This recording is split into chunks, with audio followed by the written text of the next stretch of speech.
बोलिए श्रीनाथ जी महाराज की जय। मैं सबसे पहले योगी आदित्यनाथ जी महाराज गोरखपुर सांसद एवं युवाचार्य गोरखपुर सांसद व युवाचार्य श्री गोरखपुर पीठ का हार्दिक अभिनंदन करता हूं। सबसे पहले मैं एक प्रार्थना करूंगा। गुरुर् ब्रह्मा गुरुर्विष्णु गुरुर्देव महेश्वर गुरुर्साक्षात् ब्रह्म तस्मै श्री गुरुवे नमः। आज के इस अमृत महोत्सव में योगी आदित्यनाथ जी महाराज व भिवानी के महंत श्री बैद्यनाथ जी महाराज से हमारे आश्रम के महंत जी श्री बाबा जी महाराज से मैं अनुरोध करता हूं कि आज के इस अखिल भारतीय कविता सम्मेलन में अमृत महोत्सव 2008 के तहत इस प्रोग्राम का दीप प्रज्वलन कर शुभारंभ करें व श्री नाथ जी महाराज व मां सरस्वती के चित्र पर माला अर्पण कर इस प्रोग्राम का शुभारंभ करें।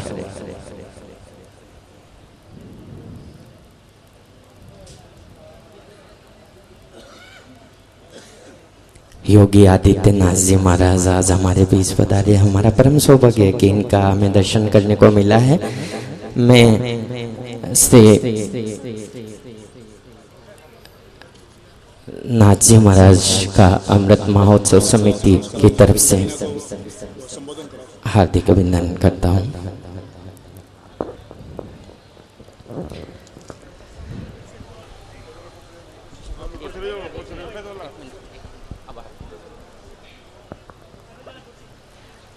योगी श्री आदित्यनाथ जी महाराज व बाबा जी महाराज के श्री चरणों में वंदन करते हुए दो पंक्तियों से मैं आगाज करना चाहूंगा।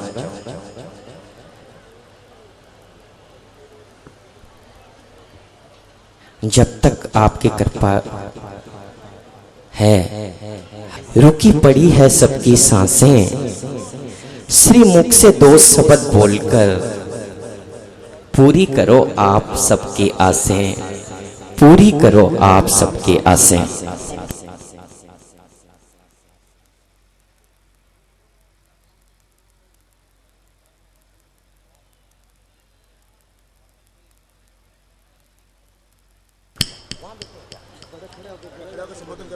हाँ तो वहीं पास में लगाओ ना माइक। मैं गोरखपुर पीठ युवाचार्य योगी श्री आदित्यनाथ जी महाराज से निवेदन करूंगा कि दो शब्द आशीर्वाद वचन बोलकर हमें कृतार्थ करें, आशीर्वाद दें, प्रेरणा दें। योगी श्री आदित्यनाथ जी महाराज। प्रेतात्मने गोरक्षाख्याय कस्मै चिन् नमो नाथाय तेजसे आदिनाथ समारभ्यां नवनाथ विभूषिताम् अस्मदाचार्य पर्यन्तां वन्दे गुरुपरम्पराम्। श्री अमृत महोत्सव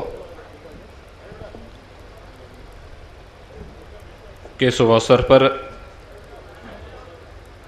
आज के इस कवि सम्मेलन के शुभारंभ के अवसर पर उपस्थित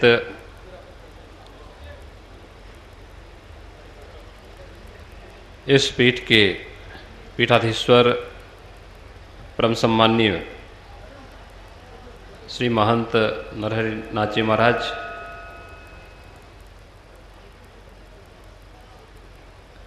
नाथ संप्रदाय तथा अन्य खड़ दर्शन संप्रदाय के पूज्य संतगण, आप सबकी पवित्रता को प्रणाम करता हूँ। आदरणीय श्री नरहरि नाथ जी के चरणों में बैठकर, आदित्यनाथ जी के चरणों में बैठकर और संतों के चरणों में बैठकर आज सब कवि अपने आप को बड़ा धन्य महसूस कर रहे हैं कि उन्होंने आज अमृतनाथ जी के दर्शन किए, और ये हमारा पुण्य था कि हम इस अवसर पर यहाँ उपस्थित हो सके। मैं आप सबकी उपस्थिति को भी प्रणाम करता हूँ। सुर संधान तुम्ही, गीत विधान तुम्ही, सुर संधान तुम्ही, गीत विधान तुम्ही, शुद्ध बुद्धि की तुम ही प्रदाता, शुद्ध बुद्धि की तुम ही प्रदाता। तो मैं आपके सामने श्रृंगार और करुण रस के माध्यम से उपस्थित होने की कोशिश करूंगा। हास्य अगर इच्छा हो तो बाद में, और मेरे हास्य कवि के लोग बहुत हैं। नैतिकता, एक से पहले एक शेर। नैतिकता और ईमानदारी का बाजार जब चारों तरफ से मंदा हो, नैतिकता और ईमानदारी का बाजार चारों तरफ से मंदा हो, गली के हर मोड़ पर जहां 2 नंबर का धंधा हो, बदबू आती चारों तरफ, तालाब राजनीति का गंदा हो, बदबू आती चारों तरफ, तालाब राजनीति का गंदा हो, किससे करे फरियाद समुंदर जब कोतवाल किस्तों में बंधा हो। क्या बात है भाई। आजकल देश में तरह तरह के सर्वे हो रहे हैं। एक सर्वे का विषय आपको दे रहा हूं। पिछले दिनों एक सर्वे हुआ, अलग अलग राज्यों के कुछ लोगों को सर्वे का जो विषय दिया गया, उस सर्वे का रेस्पॉन्स नहीं आया, कोई जवाब नहीं आया, सर्वे फेल हो गया। मैंने पता किया कि सर्वे फेल क्यों हो गया, तो पता चला कि सर्वे के जो विषय के शब्द वो लोगों की समझ में नहीं आ रहे हैं। सर्वे के कौन से शब्द किस किस राज्य के लोगों को समझ में नहीं आ रहे हैं, यहीं से व्यंग्य। आप सर्वे का विषय एक बार ध्यान से सुन ले, मजा आ जाएगा। सर्वे का विषय था भारतीय सभ्यता और संस्कृति के विकास में योगदान करने वाले लेखक को ज्ञानपीठ पुरस्कार से सम्मानित किया जाना है। जो इसका असली हकदार है उसका नाम है समझ से भेजे। पर दोस्तों, कश्मीर के लोगों को तो पता ही नहीं चला भारतीय किसे कहते। क्या बात है, वाह वाह वाह वाह, बढ़िया। कश्मीर के लोगों को पता नहीं चला भारतीय किसे कहते हैं, हरियाणा के लोगों को पता नहीं चला सभ्यता क्या होती है। बहुत अच्छे। गोवा के लोग नहीं जान पाए संस्कृति क्या है, उत्तर प्रदेश के लोगों को पता नहीं हकदार किसे कहते हैं। बहुत अच्छे प्रजापति जी, बहुत बढ़िया। आपने नेताओं का जिक्र किया। मुझे ध्यान है वो एक हेलीकॉप्टर में एक नेताजी, एक प्रोफेसर साहब, बच्चा और पायलट, 4 लोग थे। तो अचानक पायलट ने सूचना दी, बोले हेलीकॉप्टर में कुछ गड़बड़ हो गई है, और दिक्कत यह है कि पैराशूट केवल 3 है, जिन लोगों की जान ज्यादा कीमती है वो कूद जाएं। इतना सुनते नेताजी कूद गए, बोले मुझे केंद्रीय समिति की मीटिंग में जाना है।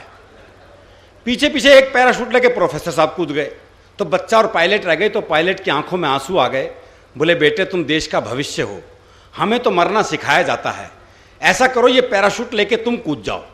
बच्चा बोला अंकल ज़्यादा इमोशनल होने की जरूरत नहीं है, पैराशूट अब भी 2 बचे हैं, क्योंकि नेताजी जल्दी मेरा बस्ता लेके कूद गए। कि रोते हुए बच्चे को गोद में उठाए, पति पत्नी कवि सम्मेलन से बाहर आए। रोते हुए बच्चे को गोद में उठाए, पति पत्नी कवि सम्मेलन से बाहर आए। हमने बीच में ही उठकर आने का कारण पूछा तो वे गुस्से से चिल्लाए, इतना घटिया कवि सम्मेलन था, कभी नहीं भुला पाएंगे।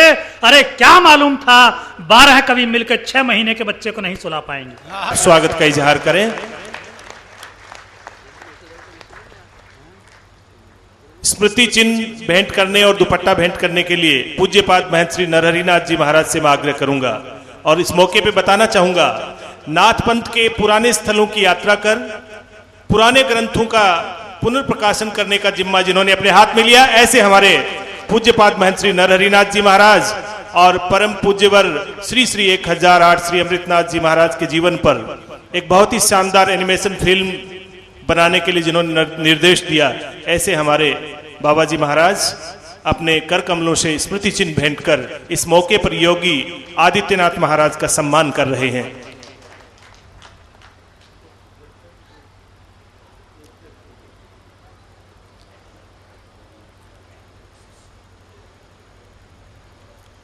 शब्द सुनाई नहीं दे रहे, भाव चेहरे से टपकते नजर आते हैं और दो पंक्तियां नजर करता हूं, शायद यही भाव हो।